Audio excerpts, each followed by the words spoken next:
Hi, everyone, and welcome back to Zang International.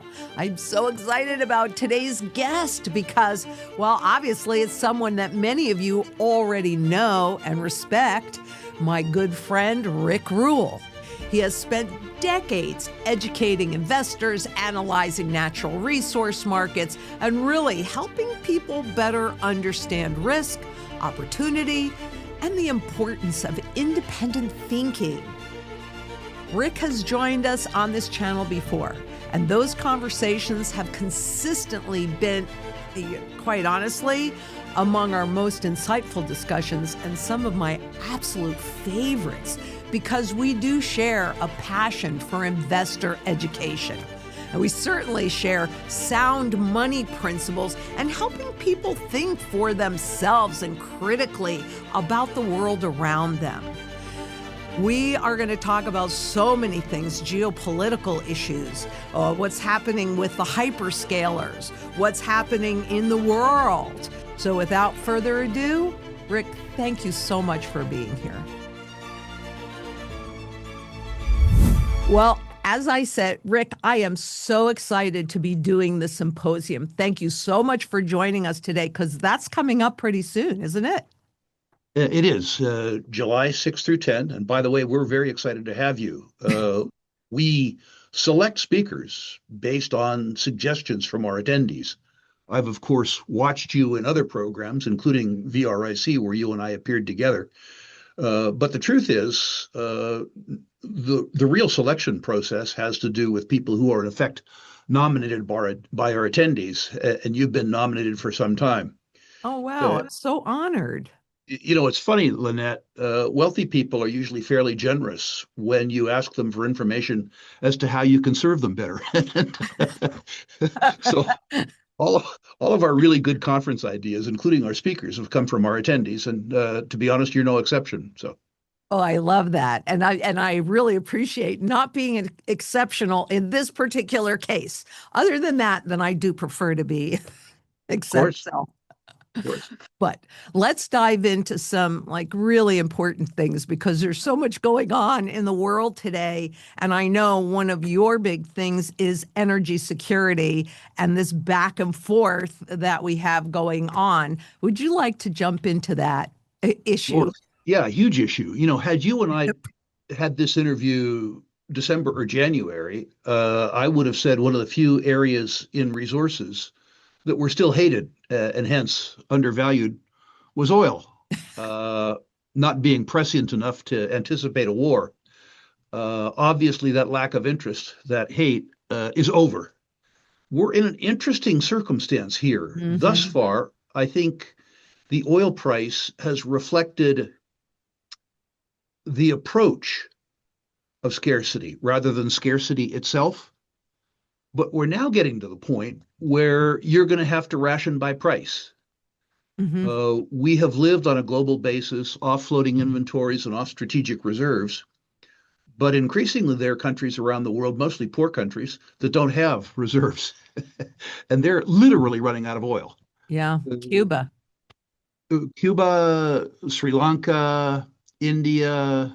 India does have some reserves, mm-hmm. Pakistan.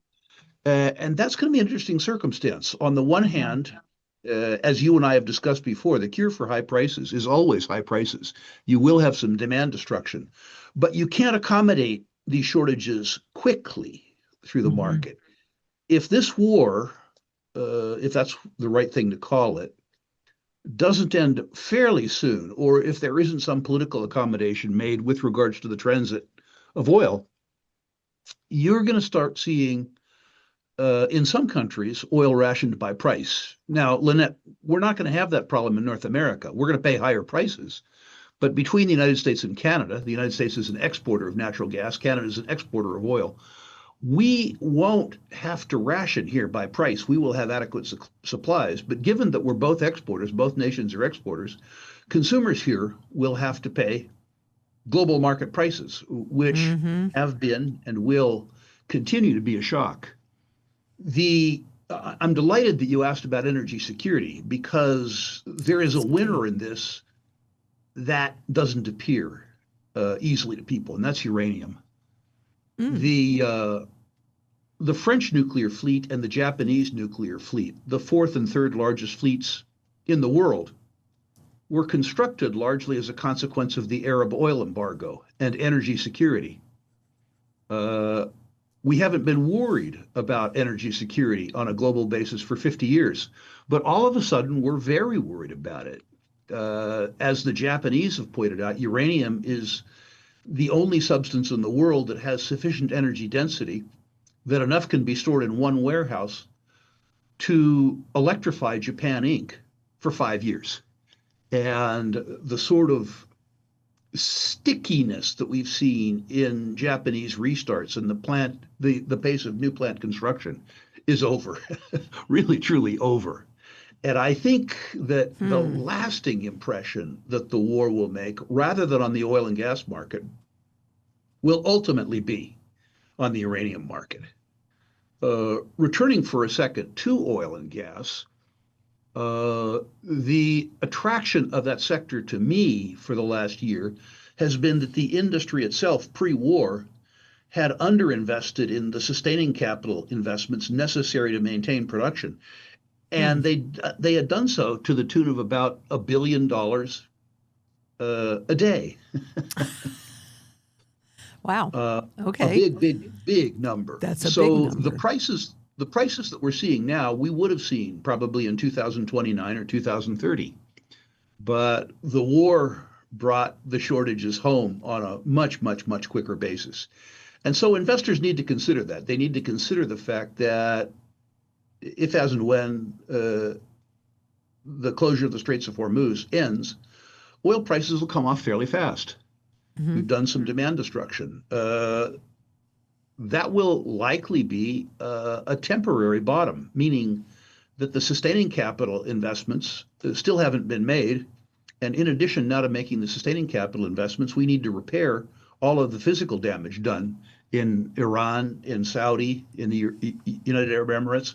So I would suggest that this is a prelude to systemically higher energy prices beginning probably 2029 and beyond. Wow, you think it'll take that long to trickle through? I do. We were, before the war, not crude short. We probably had 3 or 4 million barrels a day of surplus capacity. And it was going to take us a while of underinvestment to work through that overcapacity. But once it's worked through, the difficulty is that you can't start things very quickly. It will take 3 or 4 years after we begin making the sustaining capital and new project investment to bring supply back up to accommodate for the supply that we lose as a consequence of the deferral of sustaining capital investment. Many investors, of course, don't have the patience to wait 2 or 3 years for something. I would prefer not having to do that myself. I'm 73 years of age, but the truth is that experience has taught me that I have to think in 3 or 4 or 5 year terms. Right. Yeah, I always say all in due time, just not necessarily mine. Right. But, it's interesting when we're staying on the energy and especially oil, because now I don't know, do you think we've established a new precedence for fees to be paid to go through the Strait of Hormuz on a permanent basis?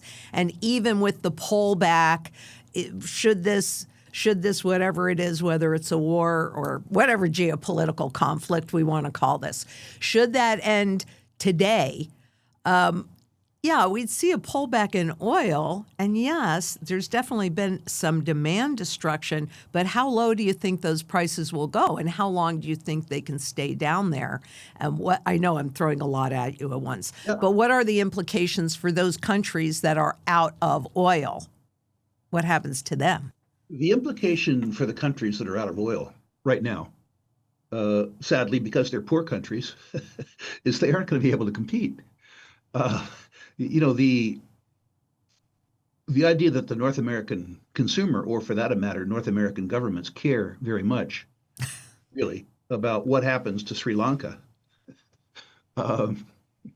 it's going to be a very, very, very hard time. It will also be hard for places like Australia that have, in addition to being crude short, a shortage of refining capacity. Oh, Uh, yeah. Countries like Japan, with 200 days of strategic reserve, probably get through. China probably gets through. Now, I'm not trying to say that they're going to be healthy. Higher energy prices work like higher taxes. They drain liquidity throughout the economy, which is problematic. But it'll be survivable. If the war was to end very, very quickly, Hmm. there's reputed to be 200 loaded cargoes north of the Straits of Hormuz that, if it got through, could begin to ameliorate shortages pretty quickly, really, truly, pretty quickly. And it wouldn't surprise me, as a consequence of demand destruction, to see the crude price fall to 60 or 65 for a while. Uh, I'm not saying it's going to, by the way, that's not a Right. prediction, Yeah, I but know. prices can always go in both directions, further, faster Hmm. Hmm. than we believe. It's true. We tend to believe in stasis, which never occurs. No. But you and I are pretty much the same age. And so I know that you remember what happened with the oil embargo back in right. And, energy issues always happen around currency regime shifts. So let's go back there. And is there a way to compare the two periods of time in your mind?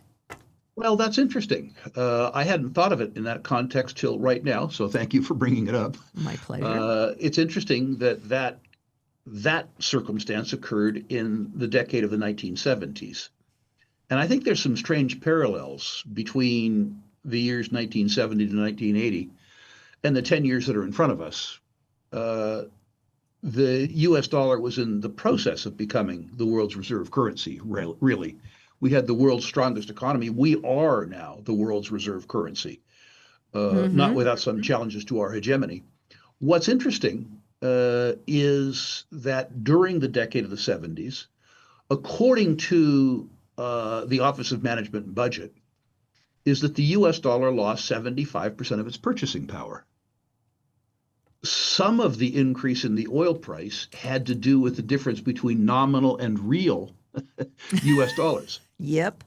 And my own belief, Lynette, is, I think, past its prologue in that regard.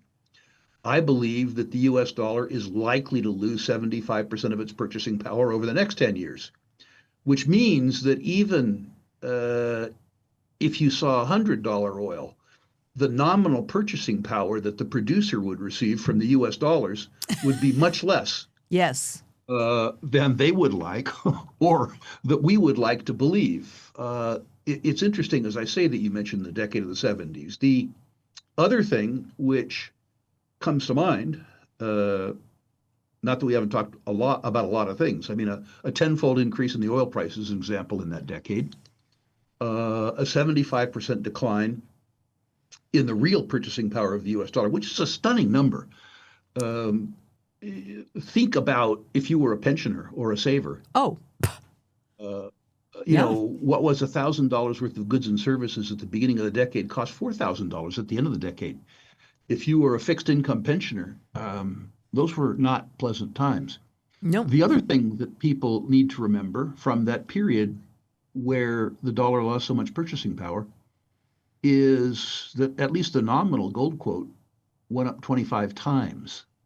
I'm not suggesting that the gold quote goes 25 times higher, particularly given that it's up almost 20 times since the year 2000 anyway.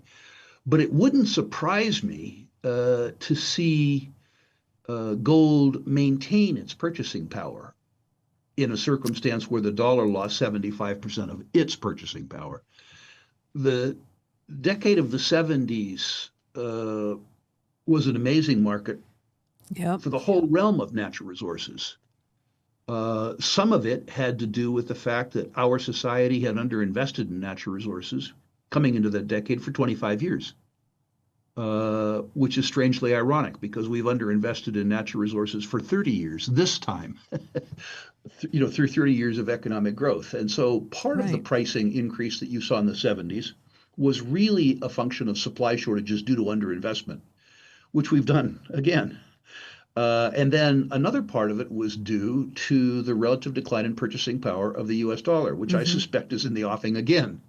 Not being an economist, Do but, you are you familiar with the fact that the U.S. during that period of time did 3 overnight devaluations, roughly 10% apiece? no, I wasn't. I'll bring that data with me. Please do. Yeah. That's a fairly ugly portent. It is a very fairly ugly portent. And the other thing, you brought up gold. And during that period of time in the 60s, people had, or other countries had realized that we were exporting the inflation. And so that was also when they created and stated that why they created the spot gold futures market to create a paper market and get people not so interested in the physical markets. It's really quite an interesting period of time.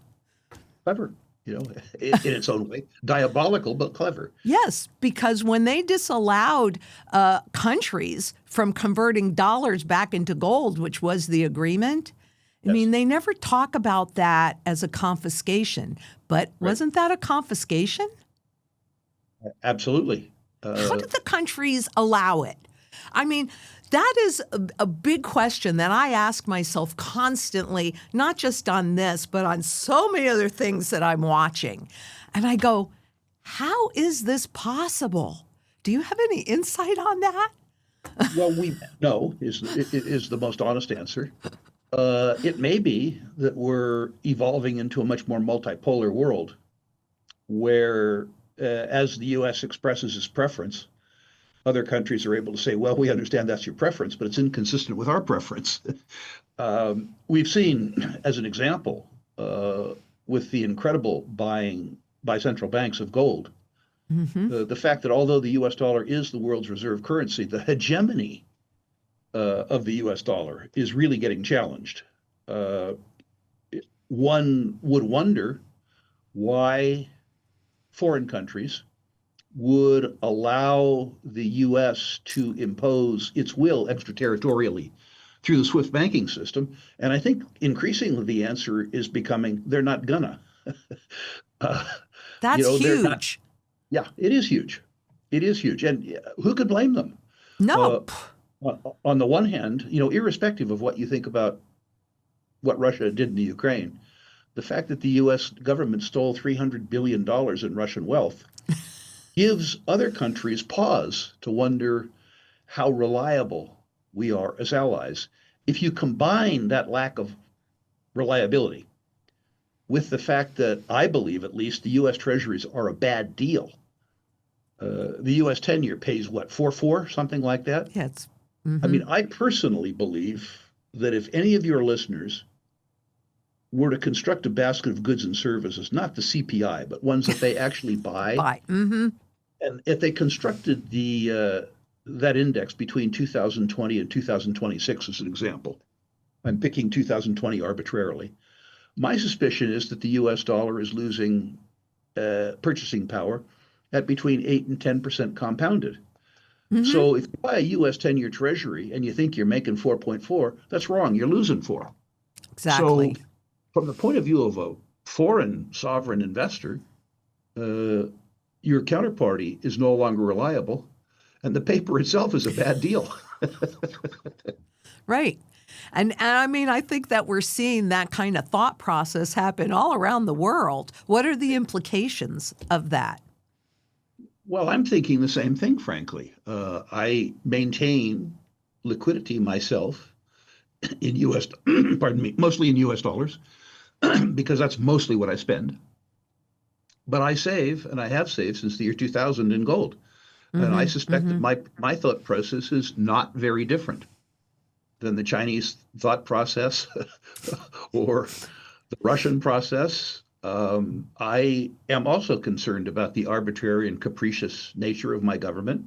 And I'm mightily concerned about the fact that if I hold long-dated debt, that I lose purchasing power both on the interest and on the principal. And the consequence of that is that I've taken effectively, sadly in a much smaller quantum, I've taken the same steps that foreign governments have.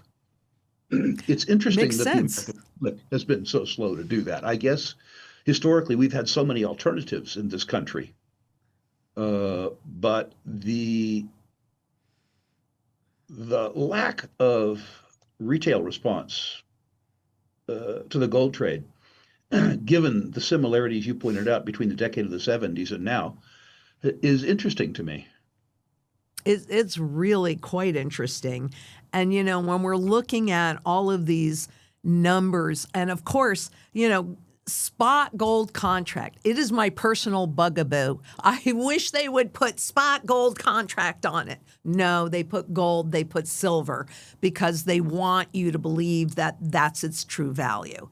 And so in this trading capacity that we have in this world, everything is a big trade these days. Right.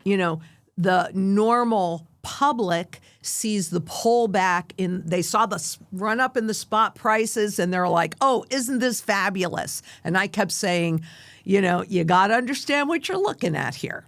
So now with this pullback, people become nervous. Oh, is gold investable? Can you elucidate on your thoughts on that little period? Well, first of all, there is no price close to the current price that would cause me to be a seller. So the only price action I'm interested in is lower. I'd like to own more. For me, this pullback is heaven sense. Yep. I'm a saver in gold, which means I'm fairly price insensitive. A speculator might feel different. Somebody who's leveraged long futures contracts or something, they might feel different. But a saver likely welcomes the lower gold prices. If the discussion that you and I have been having comes true, which is to say, if the US dollar loses 75% of its purchasing power and gold maintains its purchasing power, there's no reason I can think of why people who can afford to wouldn't want to be buyers. And in that sense, they're served by lower prices. Too, that even the spot, particularly the London reference spot, is arbitrary. Right. And most investors can't buy at spot anyway. They buy at spot +5 or spot +5.5. They sell it back to the dealer at spot -3, spot -3.5. There are products, if you're willing to take certificated products like my former employer's gold trust, where you can narrow the spreads. But for most people, if they're buying physical gold, spot is a reference price at best.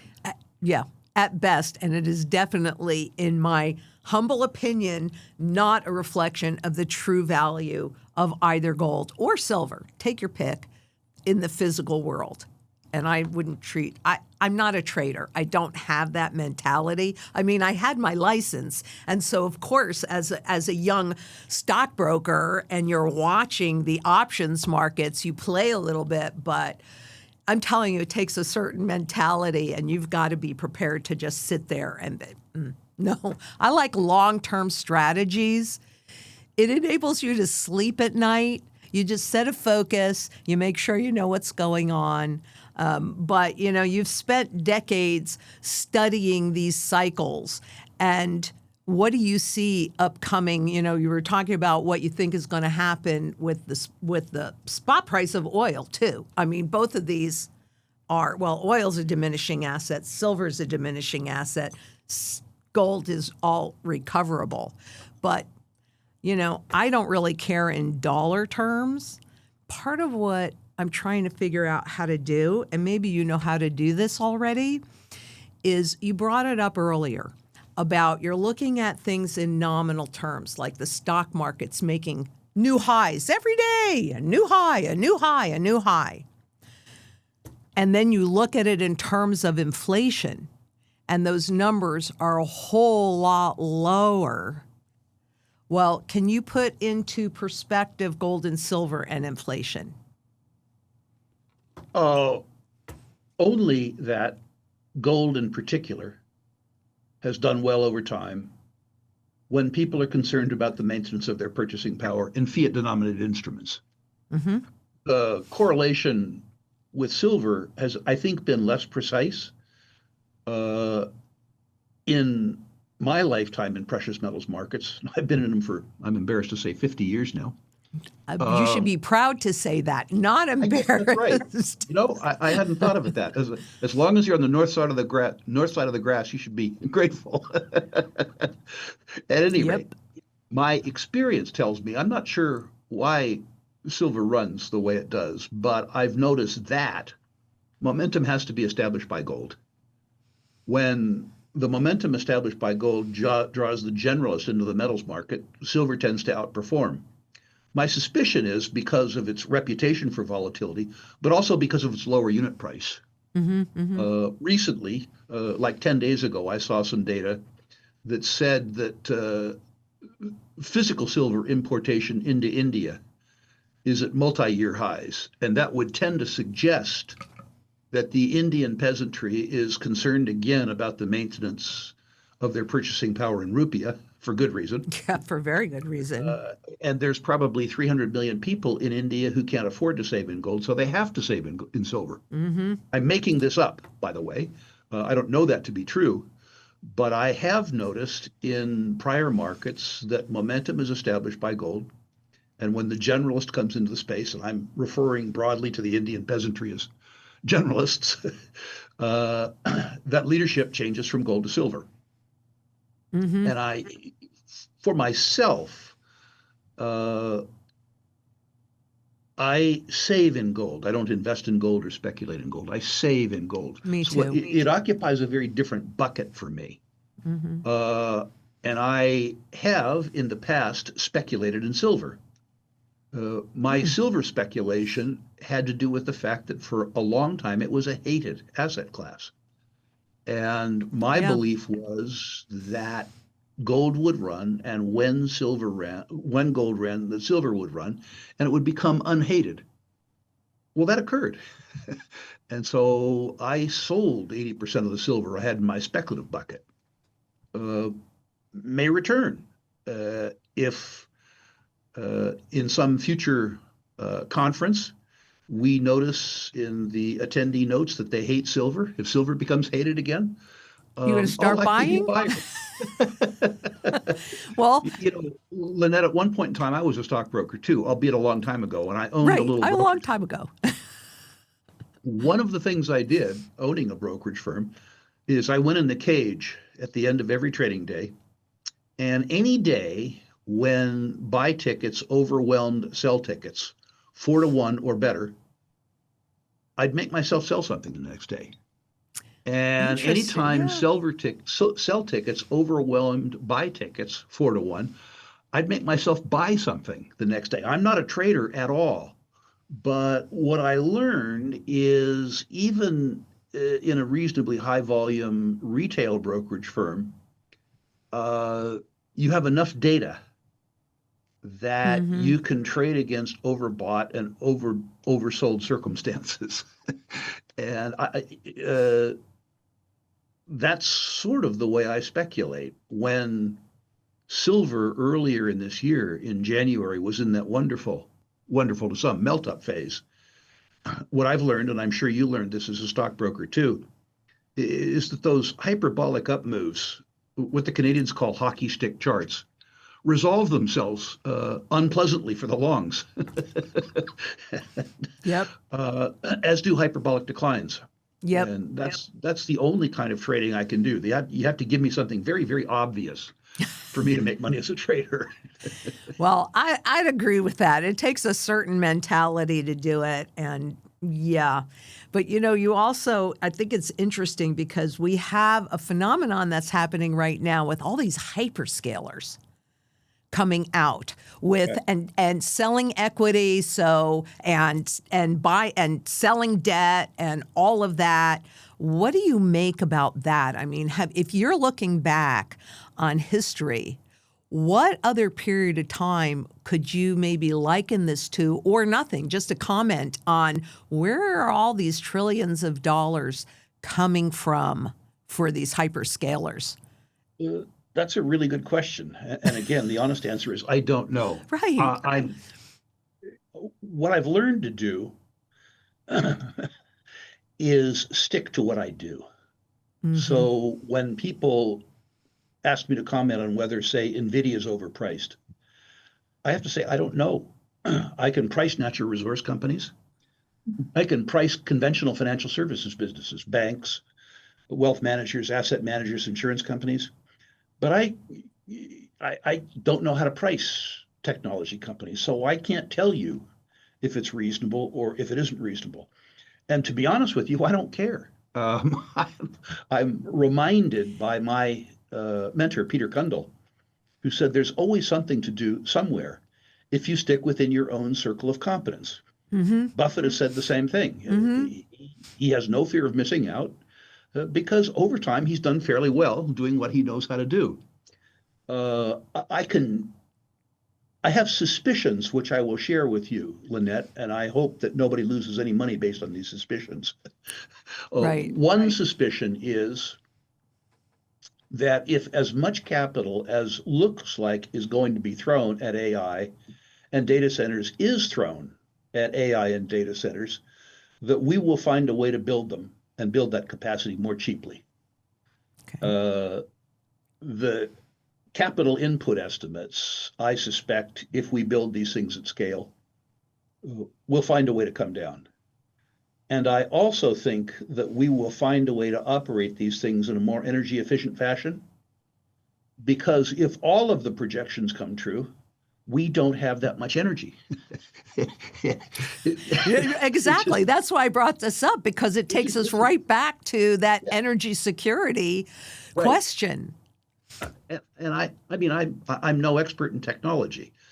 My suspicion is if there is as much utility in AI as people suggest that there is, and if as much money gets thrown at it as they are suggesting will be thrown at it, that technology probably will solve half the energy problem, which interestingly doesn't derail the energy case. There are a billion people on Earth, not AI hyperscalers, by the way, poor people, that have no access to primary electricity. And I think we solve that problem over the next 20 years. So energy demand is going to take care of itself. Some of your younger listeners will say, yeah, but that's going to be alternative energies.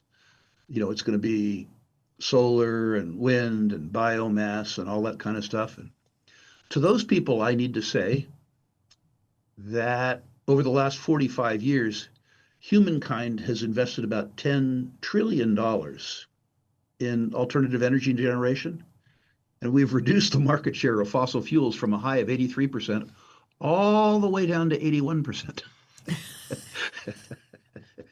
And if the prognostications by the big thinkers of the world are even remotely true, we don't have that much energy, and we don't have the capacity to have that much energy. There isn't that much energy. Some of us will make a ton of money trying, truly a ton of money trying. But the energy consumption numbers that people are talking about by 2050, we can't do it. We just can't do it. Doing so would require, as an example, more copper production in the next 15 years than has occurred in all of human history. Given that we have underinvested in the copper business for 30 years, we just, in the timelines mentioned, we can't do it. It's impossible. It'll be a hell of a lot of fun trying, but we can't do it. I heard, and copper is one way to play energy, and of course, it's also a way to play these hyperscalers. At Metals Week in London at the end of last year, they published a paper saying that the 10 largest copper companies in the world needed to invest $250 billion over the next 10 years to maintain current output. Wow. Current output is in a deficit to current consumption, meaning that you would maintain a deficit against current production in a market where the lowest estimate of demand growth is 1.5% compounded. And the highest estimates that I've seen are 3.5%. It's also worth noting that that $250 billion was constant 2025 dollars, not inflation adjusted dollars. The point of all this is that no matter what we do, with the possible exception of a synchronized global depression, can derail the rationing of various of these substances by price over time, because it's too late to correct supply shortages in the next 5 to 10 years. It's just too late. Yeah. Well, so that goes back to why I think it's so important to be independent and self-sufficient in food, water, energy, security, barterability, wealth preservation. Community is critical, and shelter, because we're going to have to take on a lot more of that responsibility as individuals, don't you think? I think that's a wonderful point, Lynette. Separate and apart from the financial aspects. Well, I guess it is financial. It is. If you look at society's ability to fund ever increasing demands, we just don't have the capacity. We may want to. I'm all for helping poor folk. But we're going to have to do that privately. At the federal level now, we almost $40 trillion. Last time I looked, that was a big number, and you and I are also a problem, because the net present value of unfunded entitlement promises, Medicare, Medicaid, Social Security, federal pensions, military pensions, that number's $120 trillion. So if you add that 40 trillion to 120 trillion, you get 160 trillion or something. That's interesting, because the Internal Revenue Service says the private net worth of American citizens is 172 trillion. So there's only $12 trillion left over. Now, the federal government has assets, but could you imagine me as a bondholder going up and saying, "Yep, I'll take Yosemite, please"? Yeah. These aren't collateral. No. The the U.S. economy runs on tax receipts. Well, I don't know if it runs so much on tax receipts as it does just printing money. I want one of those. That's okay, great. I'll bring you one. That's fantastic. Absolutely. I mean, and it's even easier for them. And once we're digital, they don't even have to use their fingers. Yeah, they got a bigger machine than you do with that. Yes, they do. Yes, they do. But I want to come back, because we're running out of time here, and I want to talk to you about counterparty risk and battle bank, because I'm up on we haven't quite opened an account yet, but I hear that I'm like moving up. I think your listeners might not know, I'm a sort of a banking veteran. I've been involved in 7 banks now. This is my 7th. And so I've you know learned how a few to do things. it. I've learned a few things in 45 years. The first is that banking is a hell of a good business if you don't make mistakes. Right. Sadly, most guys make mistakes. They make some fairly repeatable mistakes. The most repeatable, would seem to be making long-term fixed price loans and funding them with overnight variable deposits. That brought down Silicon Valley Bank, brought down the U.S. savings and loan industry. And I watched these morons do it again and again and again. Never makes sense. There's no requirement to be stupid, but people chase that yield curve, and they're willing to take too much risk, and they take risk with too little equity. Our government tells the banking industry that a well-capitalized bank has a 7% equity slice, so 7 cents of every dollar is equity. The other 93% is debt. I'm an old guy now, and to me, 10 or 12 seems like a better number than 7. Now, that reduces my leverage, but it also reduces my risk, and that's a trade I'm really good with. Another thing that bankers do is they get infected by hubris. They believe that they can bank 1,000 different industries, which means that they can make credit and collateral decisions in a whole bunch of different businesses. I know I can't.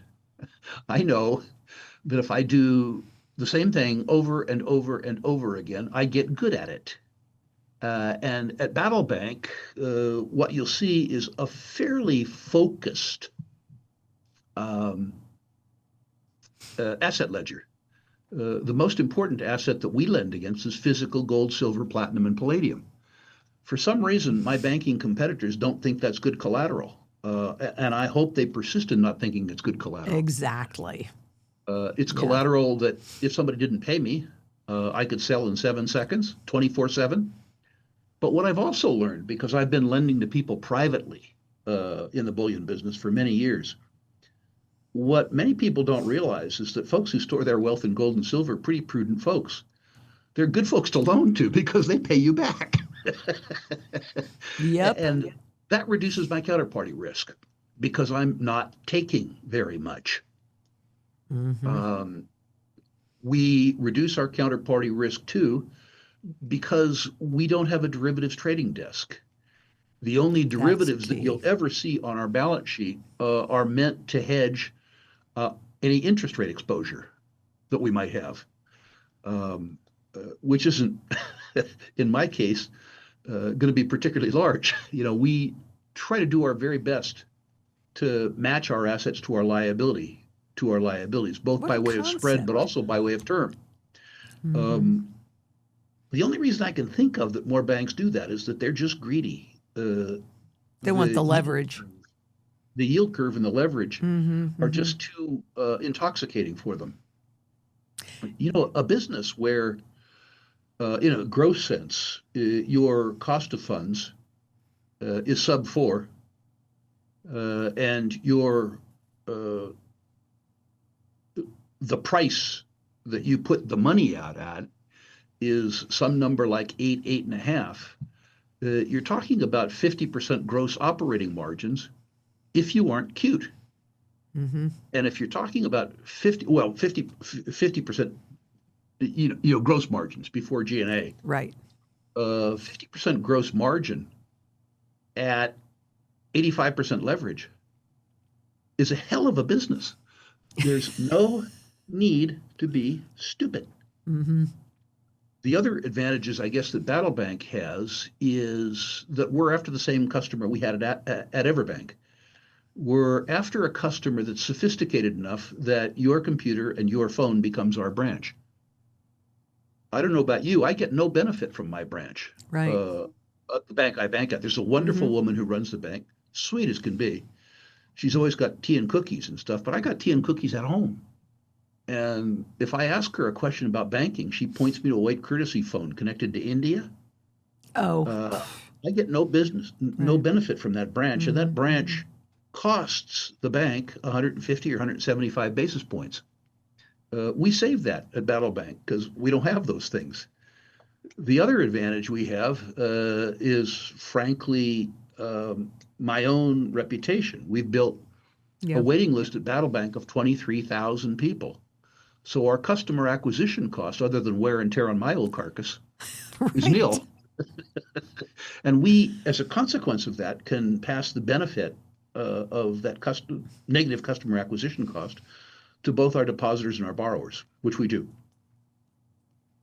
Well, I will be in touch, so you move me right up the list, and then maybe we can talk about my personal experience the next time. Who knows?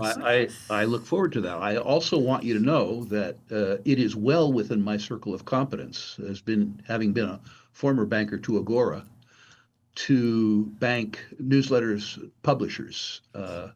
That is within our competence. So to the extent that part of your life needs a better bank, and I suspect it does, Battle Bank would love to compete for that business.